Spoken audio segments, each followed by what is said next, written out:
Déceler des traces de moisissure dans les campements des travailleurs. Quelques employés malades plus tard, voilà que pour la première fois, la CSST, la FTQ et Hydro-Québec en viennent à la même conclusion. Bon, il y a la présence de moisissures à certains endroits dans les camps. Champignon a été amené dans les camps infectés du chantier rapide des Cœurs. Il a visité 3 dortoirs. 2 d'entre eux ont dû être complètement condamnés. Bien que le syndicat indique que plusieurs dizaines de travailleurs ont montré des symptômes, un seul cas a été porté à l'attention de la CSST.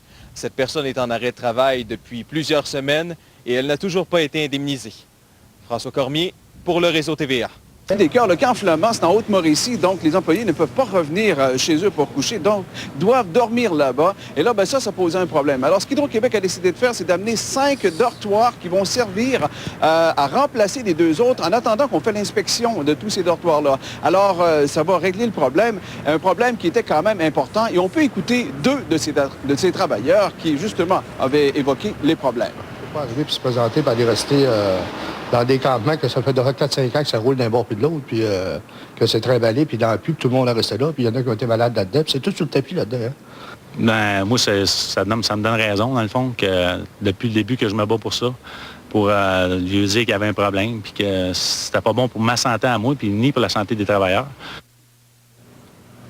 Bon, des inquiétudes quand même légitimes. Qu'est-ce qu'on dit du côté d'Hydro-Québec?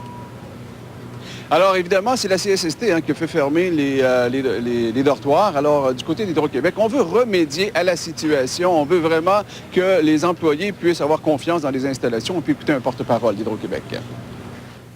5 dortoirs, donc, qui vont nous permettre, là, lorsqu'il y aura des travaux à faire, du nettoyage, des réparations à faire dans d'autres dortoirs, bien, ceux-là, qui sont pratiquement neufs, pourront être utilisés et pourront loger des travailleurs.